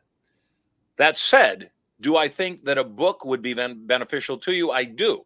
Absolutely. So what I would do if it were me is Caesar, one of the things that he's got a system for publishing books, and he makes it easy, and he makes it extremely, how do I say this? Carefree. It's just stress-free. The thing I believe is that a collaboration book on your photographs and your art would be a much better book for you to be in. And so the key would be to find 8 to 12 people that want to do that kind of a book and put that kind of a book together. Do I think Caesar can put that kind of a book together for you? Absolutely. Do I think you should be in the collaboration book where you write a chapter and everybody else writes a chapter? I don't. Okay. That's helpful. Yeah, I don't think you should be in that book. I don't think there's any usefulness to you. Correct. I would be remiss as your mentor if I didn't tell you that truth. So I don't think, and Caesar's done a lot of books, and I've been in, I think, maybe 3 of them along with him. Okay. The books are phenomenal. If what you're wanting to do is have more brand on that particular topic that you're writing on. Since you don't. I want you to write down a name, and I don't have the proper spelling because it's not coming up for me on my search. We have somebody that's an Inner Circle member that is a artist. In fact, her art is photography of nature, and she does nice. phenomenal job. I have 2 of her art pieces at my home in Vegas. She's so good. Her name is CB, and I will find her name for you. Customer service will bring her up to you. Okay. She'd be a great person for you to connect with, because I think, yes, a collaborative book that has artwork in it is an inexpensive way to get published as an artist, which is just as valuable as it is getting published as an author. Getting published as an artist now gives you a calling card that you can hand to people and say, here's my artwork, check it out. So no, I don't think that you should do the traditional chapter with him or anybody. I don't think that your husband's 100% right. Jeff's right. You're not an author. You're not a coach. You're not seeking to be a coach. You're seeking to do things that will make you money. And I appreciate the fact that you're throwing noodles against the wall and sampling the buffet. But I thought this when you were at your Inner Circle. We had Tim there, and Tim made the comment that he makes about $50,000 per real estate transaction that he does. And everybody said, well, tell us, what are you doing? Yeah, it would be useful for him to be in the book talking about how he makes $50,000 per transaction that he does on average, because then people will call him and say, hey, how do I do that? Right. If you're going to do a book, the book's got to have a purpose. There's no real purpose in just doing a book for the book's sake. There's no author on the planet, I believe, that just writes a book so they can write the book and doesn't care if anybody buys it. We all care if somebody buys it. But nobody is going to buy the book you didn't want to write, and they're only going to buy the book that you want to write. So absolutely, let's start writing books and include your art. Connect with CB. And there's a couple of other people that are in our database that I know would be a phenomenal collaborative book. In your next conversation with Caesar, tell him exactly what we talked about. Tell him Marshall said he didn't think I was suited for the collaboration book, but he did suggest a collaborative book on artwork. Okay, and then maybe you and CB can get into that book as well as some other authors and start sharing your art on a grander scale. Work for you? That would be great. Okay, so I want to see, because I was really paying attention on the word of the day. So I was thinking spa or ocean or water. Yeah. So Did I get it? use all those in a sentence. Oh, well, I miss being in San Diego watching the fabulous ocean out your deck. And when we went into your cold plunge and then went into the spa, it was the most fabulous and wonderful experience that I got to do with the rest of our inner circle members that we were with. And I loved it. And I loved your house, obviously. So Yeah. So forgive me. That was horrible for me to do that. No, those aren't the words. What? I know. I want to get people to use the words inside of a sentence, though, and I want to train people. No, those aren't the words. Except I'm excited that people are taking a shot at it. So good job, CB. Write this down. This is her name. My team just messaged me. CB, Seabea. Her last name Ghoph. Ghoph. Awesome. Ghoph. Yeah, she's up in Northern California. She's the most amazing human being. She's also level 10, also inner circle. Most amazing human being, does phenomenal artwork. You guys are going to hit it off great. That'll be awesome. By the way, do you see? I wear it all the time. I love it. Prosperity. And I wear them both together. That is beautiful. You just made Prosperity's day that you are Prosperity style ×2. Great job. And I love it. Love it. Thank you. I love you, Marshall. You're loved. And frogs and toads to everybody. I love it. I love it. Take care, Therese. Thank you. God bless. People are awesome. Man, I should have asked her, frogs and toads. What's that mean? What's that mean? Go ahead and put it into the chat, Teresa. Tell us what frogs and toads means. Hey, I've got somebody else on, and I'm going to take this in a slightly different order. I'm going to take SoCal Ken Hammond next, and then I'm going to go to Monica right after that.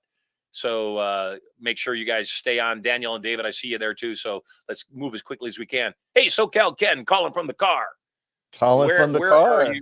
Where are you right now? Richmond, Virginia, baby. Enjoying a quick car ride, but I wanted to make sure I didn't get distracted and walk out or anything on you. So good to see you, man. Congrats again on the second week now, right?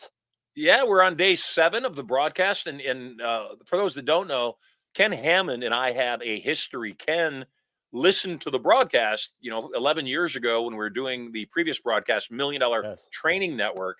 In fact, I think you were the second person to win $1,000 cash from me. Correct. You are right. I love it, man. And I just love what you're doing now. I mean, it's so perfect.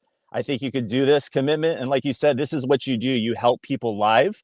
You help people in person. And even though you're not physically with them, you are making a huge impact. So again, I'm rooting for you. And it's so excited to see this grow in a major, major way. And a couple things I wanted to bring up. I know we always have a lot in common, obviously. One being chess. I play a lot of chess. That might be a slight addiction. But I did the same thing you did. I took it off my phone because 1, it's just too darn small. And 2, it is just a big time waster if you're doing other activities and all that. So if you ever want to play, yeah, exactly. That's right. And so let me ask you a question, because I was pondering this. What is it that you like about chess? Well, one, it is the addictive nature of wanting to play a quick game, knowing that I do the speed round, so it's only 10 minutes max, right? So it's like, okay, if I'm kind of like, I need a break from creative stuff or anything like that, I'm like, all right, I just want to play chess. And I know I still have to think about little things, right? And I like the competition that it's worldwide. I learn all the flags. I think I know all the flags of all the people out there, and it's kind of interesting to play. And I always this kind of goes back to what you say, revise, rehearse, review. When I lose, and even when I win, I go back and I see exactly how I should have played. Because that's one thing I want to learn. I want to keep getting better, right? So it's kind of like I want to get 1,000 rating. And right now I'm like at 850 or 900. And, it's that thrill of competition and wanting to get better and trying different openings and everything like that. And when you get checkmate, that is the best feeling, right? I have a little punching thing that I do against the monitor, and then I take a break. So how fun is that, right? I agree. I like chess because it is predictable. I like Okay. chess because the game is pure. There's no chance in the game of chess that it's all fortitude, and the only advantage a player has is to be first to move. Yep. That advantage is minor. So if you're first to move, if you're white and you move first, that's an advantage. And then after that, it's about constant improvement to me.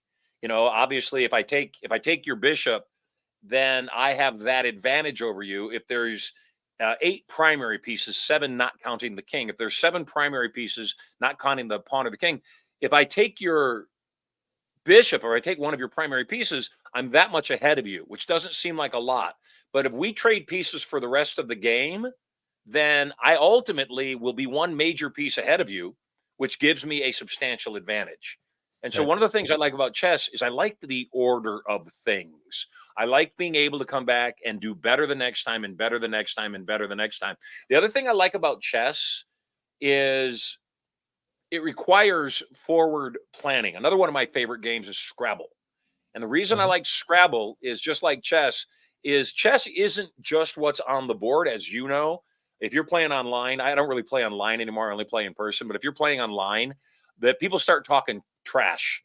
And the trash talk is designed to distract you. Right. So if you are mentally strong like Tiger Woods, whose father used to scream at him and throw things at him while he was golfing to keep him focused, if you have that mental ability, then nobody talking trash is going to bother you, but it's going to bother them that it doesn't bother you.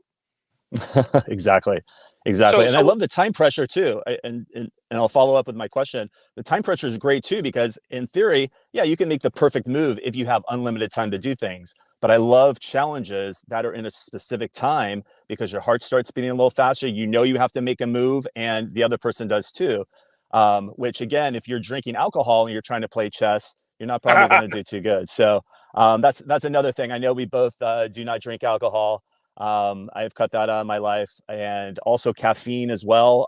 Really focusing on mind numbing drugs, whether it's, vaping, alcohol, caffeine. And, yep, one to be, it sounds like you a little as well, is become a role model for my daughter who's turning 15. And, unbelievable. there's different things going in my head where, as she gets older in each grade, I look back at what I did in that grade, right? And I'm like, oh boy, if she does even half of what I did when I was that age, oh boy, right? And I'm 90% sure that I want to go to a place where I'm like, honey, I'm telling you, you don't drink caffeine. Daddy and mommy don't drink caffeine. And I don't want you to have caffeine. I don't want you to drink alcohol. Daddy doesn't drink alcohol. I don't want you to vape. Daddy doesn't want to vape.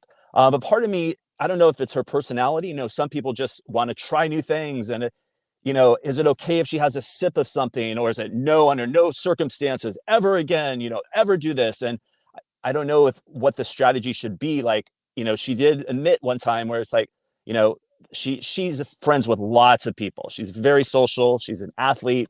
And we asked her, I think some of your friends vape, honey. Is that true? She's like, yeah, daddy, they do. I said, have you done that before? And she hesitated. And, from my cold reading, I could tell she knew that I would tell if she was lying or not. She's like, well, daddy, I did try it, but I only tried it once and that was it. So I rewarded her for being honest. But I know she's always going to be in situations, just because of her friend group and her social aspect, that there is going to be drinking in high school. There's going to be vaping. There's going to be energy drinks and all that. And I wanted to get your feedback about what you plan to do. I know Sterling's, getting up there in age as well. So, and your thoughts on that. Good question. Phenomenal question. Obviously, you and I have known each other for how long now? 14 years. 14 years. Yeah. Long time. I've watched your daughter grow up. Mm-hmm. And you're right. I watched my children. That was definitely one of the major motivations for me to not drink alcohol. Certainly, I quit doing drugs when I was 23 years old for my children. Right. And I knew I don't want to one day, if I have kids, to tell my kids, do as daddy says, not as daddy does. I think that's hypocritical, and I think that's really bad parenting. And so, alcohol, as you know, I was a good drinker. I mean, if there was a gold medal, I got them all. And I was a good drinker. And I never realized how much it bothered my kids. And I asked them the other day, I mentioned on yesterday's show that I was with my boys, and I said, was I different when I drank? Because I never, you've known me a long time. I never thought I was a mean drunk, Yeah. except, and they said, no, but you were sloppy, and as all drunks are, as all people that drink Hmm. alcohol are, even the ones that don't think they're sloppy, you're sloppy. If you Right. had more than one drink in a night, you're probably sloppy. Yep. And so with the kids, number one, that which we resist persists. So the worst thing a parent can do is say, "Oh no, if you drink alcohol, I'm gonna disown you and kick you out of the house." And I think the other side of that is you have the freedom to do whatever you want to do. First and foremost, you should know that. I also want you to do what's best for you. And having lived a long life, there are some things that I did that I regret and I wish I hadn't done. And here they are. One of them is alcohol. And the only reason I drank alcohol is my dad gave me a shot of vodka at 5 years old. And my entire young life, I would drink beer while sitting on his lap. I would sip off of his vodka shot. And I know now in retrospect what that was. That was purely to try to connect with my father. Right. I tried cigarettes at 11 years old. I threw up everywhere when I had my first puff of cigarette because it was poison in my lungs. And my buddy, who was 12, the neighbor kid, he said, if you just keep smoking, you'll get used to it. And I did. I kept smoking and I got used to it to the point where I could smoke and walk. I also realized that it was bad for me, that it was poison for me. And I started doing research, even at 12 years old, on people that had smoked their lifetime and ended up having their lungs removed or dying of lung cancer and all the other downside. So it was easy for me to quit that. The challenge was I looked around and everywhere I looked, most of the people were drinking alcohol. And it Mhm. was hard for me to make a choice in the midst of that. But I'll tell you that now that I know and I'm an adult and I'm smarter, I will tell you up front that you don't want to drink alcohol. That yeah, you want to sample it, you do. There's a book and it's called what is it called? I Am Free. And the I Am Free book, I Am Free from Alcohol. And one of the things that the author, and it's a brilliant book, by the way, it's a really good book for anybody wanting to give up alcohol. He wrote another one to become a non-smoker that Ashton Kutcher and a whole bunch of celebrities have used. One of the principles is just that he tells the person reading the book, do not stop drinking alcohol yet. We Right. got to set it up till we get to a point where you have your last drink. My wife, Erica, as you know, she has drank in her life. Right when we met, I gave her Cristal champagne. She'd never had champagne, let alone Cristal, and showed her what great alcohol was. I think the reason Erica stopped drinking was for me. I think she just didn't want me drinking, and she didn't care that much, so she just didn't drink. And now that it's been 17 years later, she just doesn't drink. Right. So for children, I think the not I think first thing is that honesty. I don't care what you do. I just want to know what you do. If you Yeah. decide you want to drink your brains out, then just tell me, Dad, I drink a quart of vodka a day. If you want to smoke, just say, Dad, I'm smoking 3 packs of cigarettes a day. The first thing that's important to me is that we're honest with each other and then I can support you. So that's first. I just want you to be honest of what's ever going on. You're not going to get punished. You're going to get supported. Secondly, I want you to know what this stuff does and what it means and where it goes. I do not think that marijuana is a gateway drug. I don't think people that do marijuana automatically are going to do cocaine or heroin. I just don't. I also think that a drug is a drug and anything that inhibits our clarity is not good for us. Right. So you've got to acknowledge that. And then finally, what I want my kids to know is while you can do whatever it is you want to do, let's take a look at the other things you want to do. In Carson's point, you're an athlete. And as an athlete, that's your tool.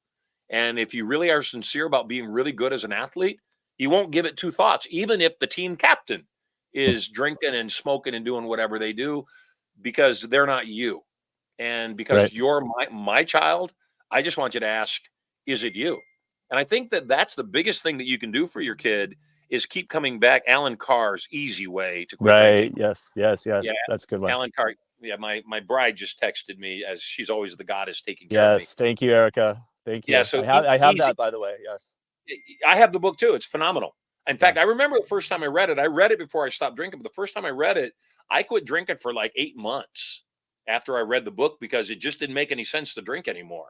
And then I started drinking and very deeply buried the book in my desk to be sure I didn't stumble across it again while I was drinking. That's a buzzkill.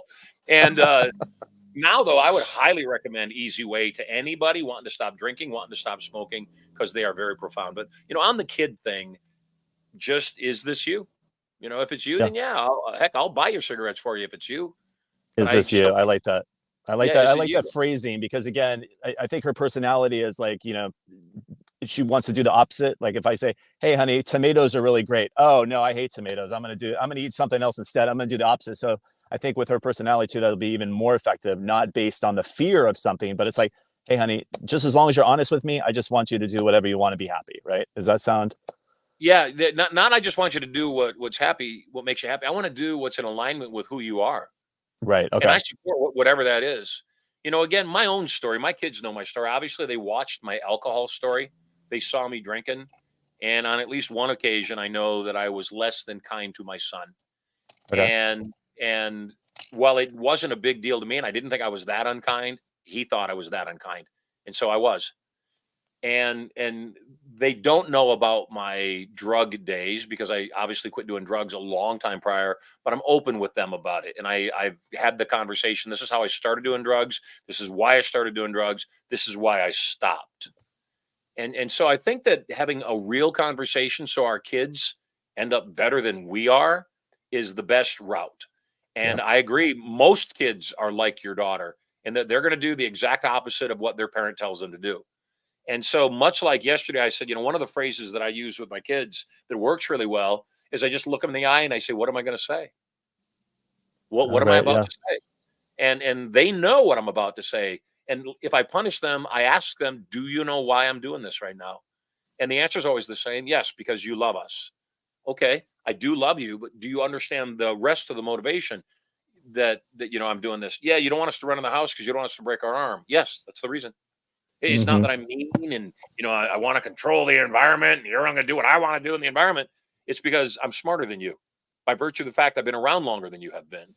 And even if you don't realize I'm smarter than you right now, one day you'll know at this point I was smarter than you, and you'll recognize that I was just watching out for you because that's all I do. You're my sole purpose, and I know your daughter knows that, and I know your bride knows that. And Yeah. again, I think this is a phenomenal question because we got a lot of parents dealing with this right now because it's worse than it ever was. You talked about how you were when you were 12 or 13 or 14 years old. Yeah, it's 10 times that. Hmm. Hmm. I was my wife and I were visiting some relatives, and one of my nieces was there, and she's 15, Okay. and I smelled cigarette smoke. And afterwards, I said, "Did you know that she smoked?" And she said, "I didn't know that she smoked." "How do you know she smokes? Did you see her smoking?" I said, "I didn't see her smoking. I smelled it." And she said, "Well, that doesn't mean she's smoking. She might have been around smokers." I said, "You can live in denial all you like. I just know for a fact people that don't smoke don't reek like that just because they were near smokers. She reeked like a smoker, and they certainly don't have it on her breath, and she has it on her breath." Yeah. And and again, the first thing my wife said was maybe her mom, my wife's sister, maybe she smokes. I said maybe she does, and then maybe she doesn't care, and maybe she doesn't care if her daughter smokes.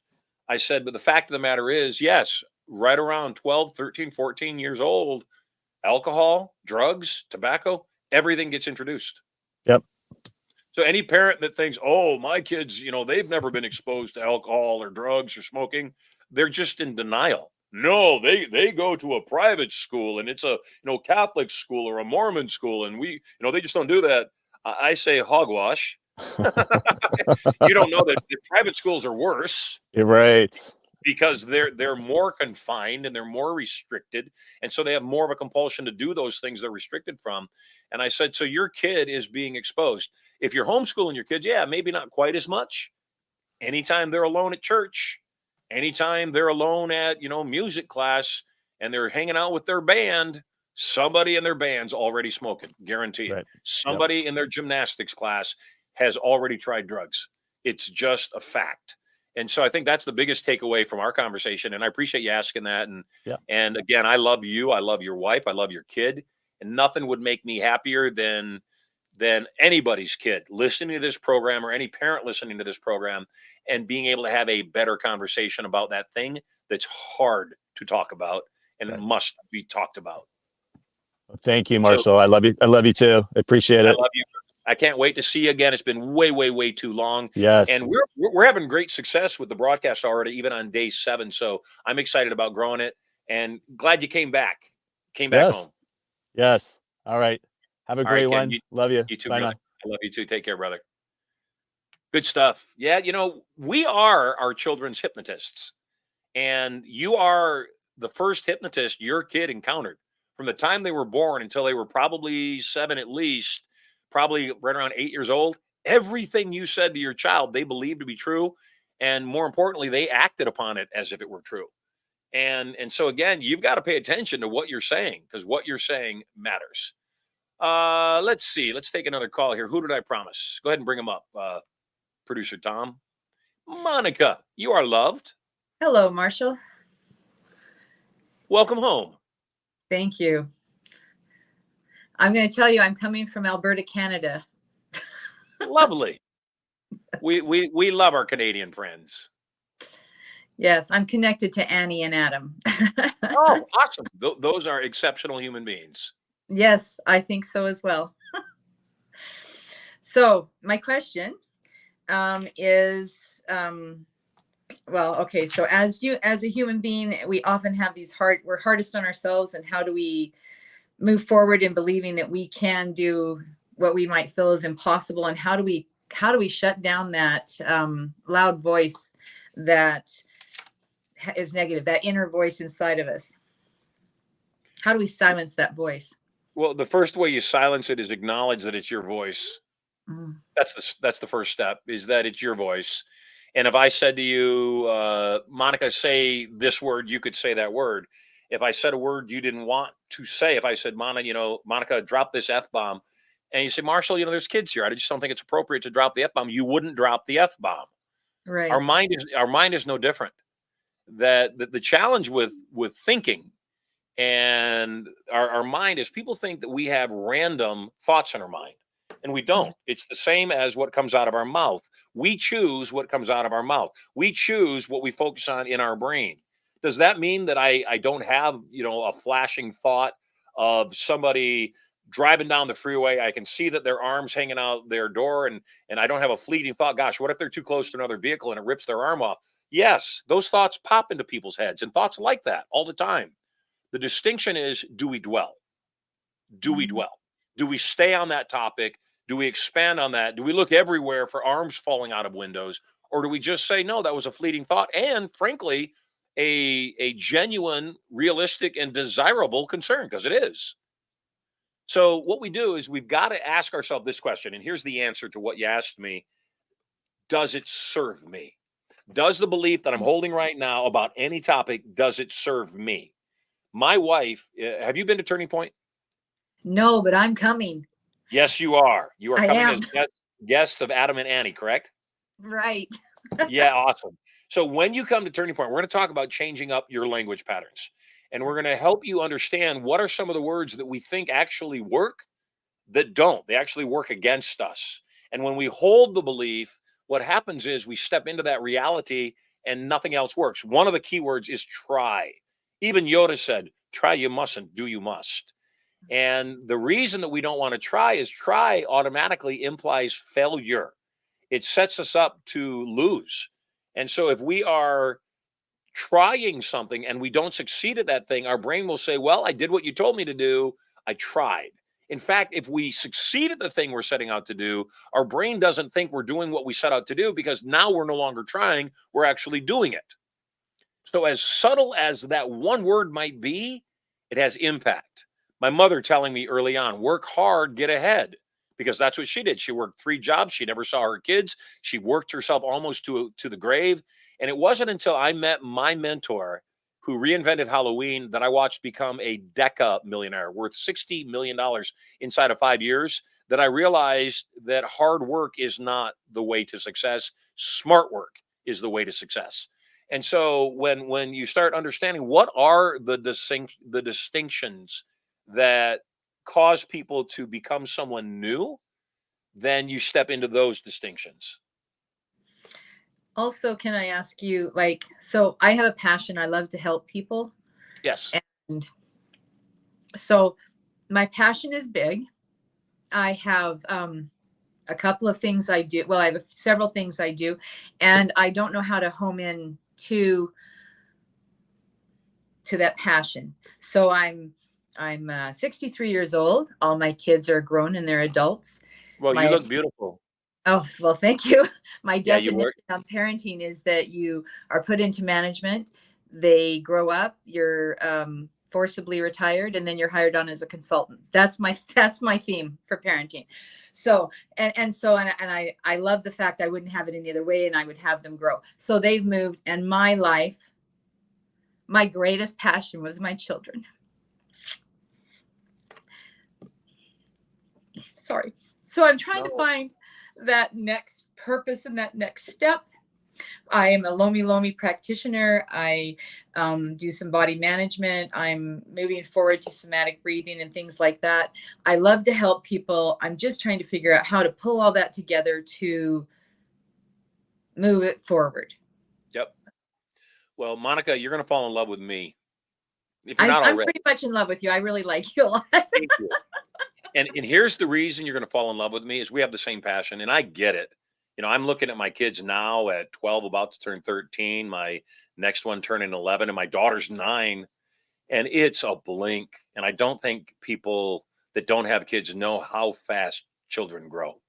It's a blink. And so I'm counting, you know, maybe I've got, I don't even want to say it. And you almost came to tears. I understand. I got 5 more summers with my son, 5 more before he's 18. And he may not want to have anything to do with me. And so I hug him as much as I can. And I make sure that I tell them I love them 20, 30, 40, 50 times a day.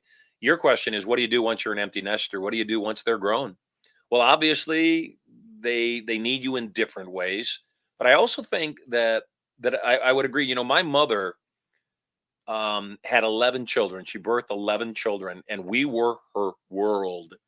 And I know that part of what inspired my mother was that we children consistently reconnected with her. And I know that my mom, even when her own children were grown up and gone, she started taking in strays. She started taking in, because she was always a welfare worker or worked in that kind of work. She started taking in strays. And a couple of times she concerned me with the kind of people she brought in. And I realized that, you know, I shouldn't be judging my mother for bringing in people that she cared about. But I did go to the people she brought in that I thought were questionable. And I said, you harm my mother in any way, you will be dead. So don't even think about it. And please know I don't make idle threats. You need to do something with kids. It's evident you love children. And it's evident you love helping people. You know, everything that you do, from Lomi Lomi to everything else you do, is all about serving other people. I'll put this out, Monica. What did you do for money previously? My dragon slayer, my husband. Lovely. I was a stay-at-home mom, and that, like, when people say, "Oh, what did you do? What's your career?" I chose to be a mother And a wife. and a wife. Absolutely, wife came Yeah, with it. That was a package deal. So, well, it's good that it's a package deal, 'cause wife and it's mother, not always. and I mean, I did odd little things like, we did mailbox sites, but I got that so that my kids would learn work ethic, so that they could learn how to manage their money. So, Yes. again, it was all toward my family. I taught dance. As many years as my daughters wanted to take dance. We have one son, 5 daughters. So, like, as long as they wanted to take dance, Poor guy. I was totally on board with that. Our son thought so. He would lament with other people. Well, I'm sure. He had I'm no sure. brothers. Yeah, I'm sure. I have 6 sisters and 4 brothers, so luckily I got a good balance. Yes, that is a good balance. Yeah, you know, you're already doing it, and yes, it is a full-time job. And no, you don't have to make excuses or explain things to anybody. My job was wife and mother, and that is 2 full-time jobs. You know, I don't know how my wife does it. I don't know how Erica does it, and I certainly don't know how single parents do it. It's near impossible. Near impossible. So part of what, you know, you talked about, and I love what you just mentioned, is that you wanted your kids to understand entrepreneurship.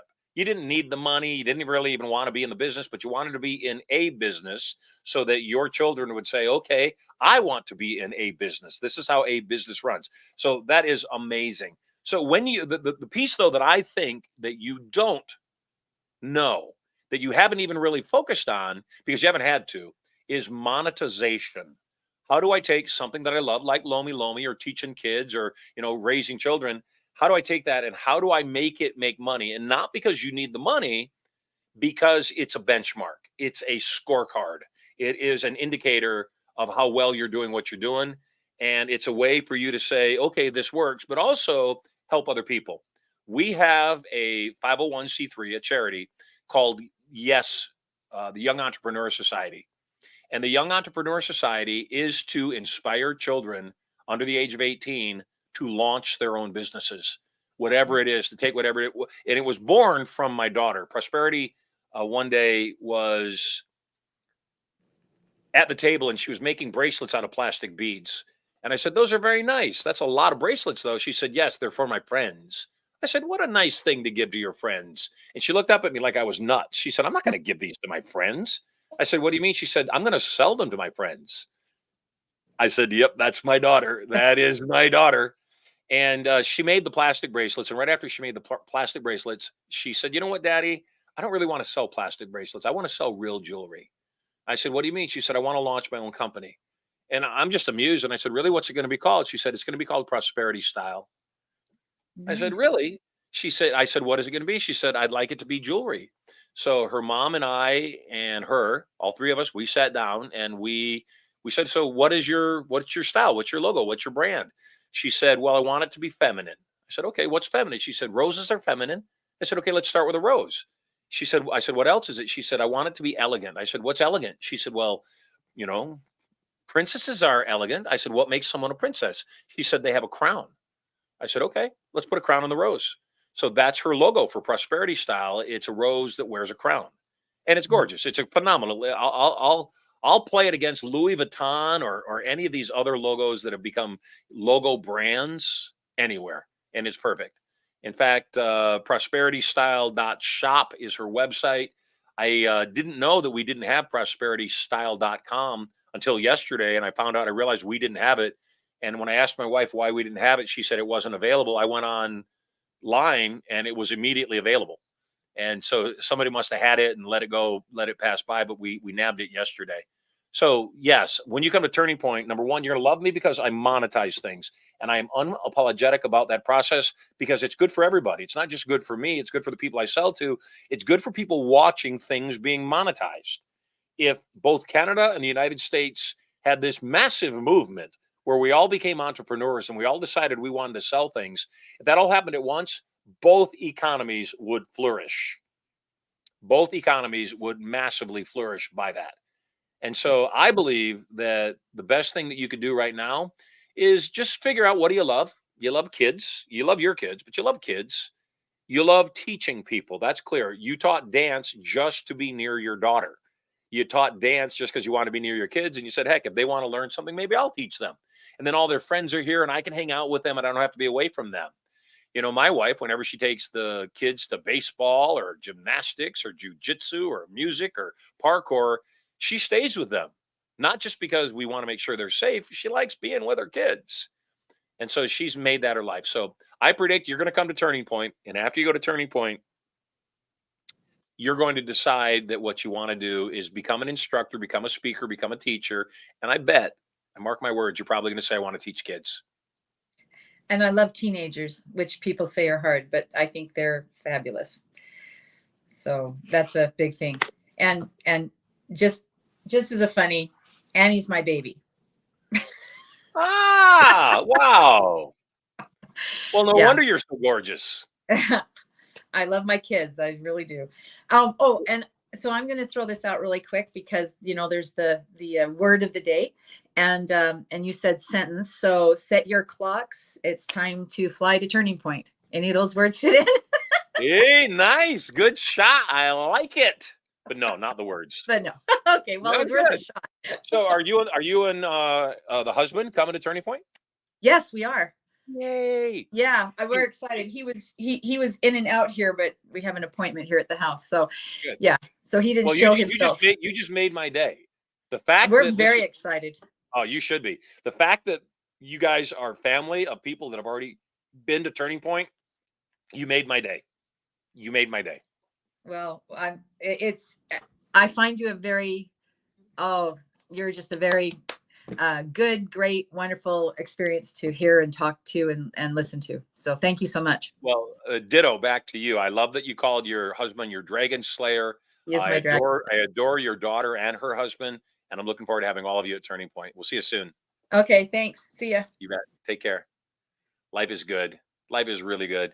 Hey, you know what? We've got, normally I would do at least one more call. I don't want to rush it. If you are in the queue, and I know we got a bunch of people in the queue, I know the queue is full right now. Make sure that we have your name. Make sure that we have your information.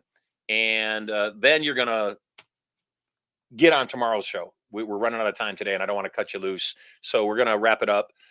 In wrapping up, in summary, that's the word I was looking for, summary, which is not the secret word, by the way. In summary, I wanted to tell you that, part of what's got to happen is you've got to be happy. That is the millionaire mindset. Is what do most major fortunes from Google and Facebook and Twitter, back when it was Twitter, now X, certainly Tesla, most major companies and most major successes were not created by people who set out to make money. That wasn't their intention. The Google boys just wanted an easier way to search the internet.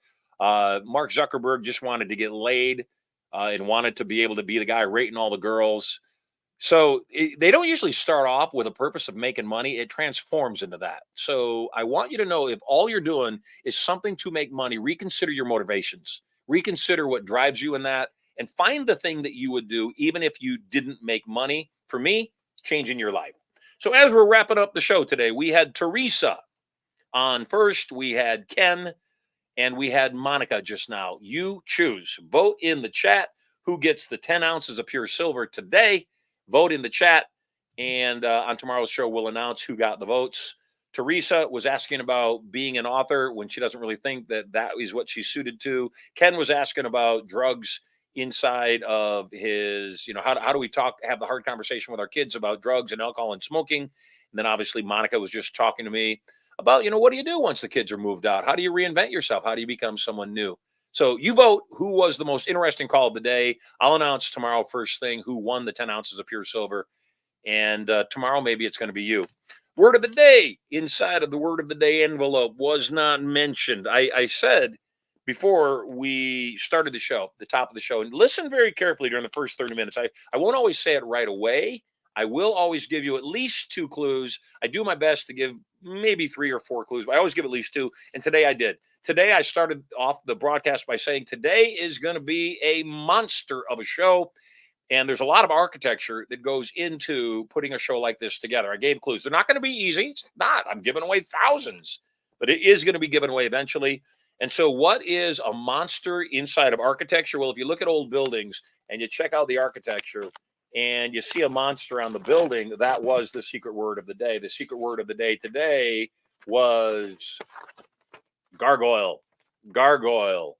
So if you had said gargoyle, you would have won $8,000 today, since nobody did. Tomorrow, it goes up $500 to $8,500. You could be the winner. $500 added every single day. And I'll keep doing that until somebody wins. Hey, if you have not yet downloaded your free I Am a Millionaire audio download, it's totally free. It will program your brain like we've been talking about with millionaire mindsets. Listen to it every single day. I'm not charging you for this. It's totally free. Go to IamTheNextMultimillionaire.com. IamTheNextMultimillionaire.com. When you get there, you'll put in your data. It'll ask for your information. It'll give you access to a free, totally free audio program that normally sells for $50. My way of reprogramming your brain and get you into the millionaire mindset. In addition, when you're there, check the page out. We are about to announce something that I was going to do prior to COVID, was that I was going to take 12 people, no cost to them, totally free, take 12 people and over the course of 120 days, mentor them to become millionaires. And if I'm not able to make at least one of them a millionaire in 120 days, I'll give $2 million to charity. And the person that makes the most money, over $1 million, not only keeps all their money, everybody keeps their money, keeps all their money, but because they made more than anybody else over $1 million, I'll also give them an additional $1 million. It's all spelled out on that webpage, IamTheNextMultimillionaire.com. Check it out, download the audio program, review the content, and we'll see you on tomorrow's show. Tomorrow's show is going to be a phenomenal one. Our guest on tomorrow's show, let me take a look, see who we got. On tomorrow's show, Mauricio Raould is with me. Going to be a phenomenal show. Also taking your calls, so we'll see you then. Until we meet, have an awesome day. Tell at least 3 people you barely know that you love them or that they are loved. Get at least 2 or 3 hugs from complete strangers. Just walk up and say, hey, are you into hugs, man? Make their day and your day better. I'm Marshall Sylver. Remember, celebrate life. We'll see you tomorrow.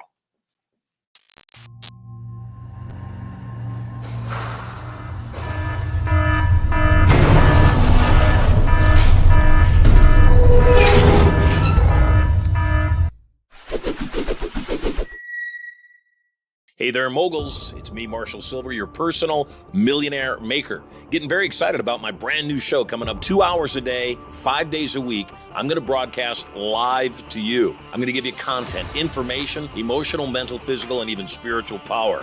I'll also invite some of my cool multi-millionaire and billionaire friends onto the show to give you more direction, more advice for having it all. All the knowledge to get everything you want and so much more. All you got to do is log in to the show to get information coming to you live from the bunker right here at Studio Money. So stay tuned.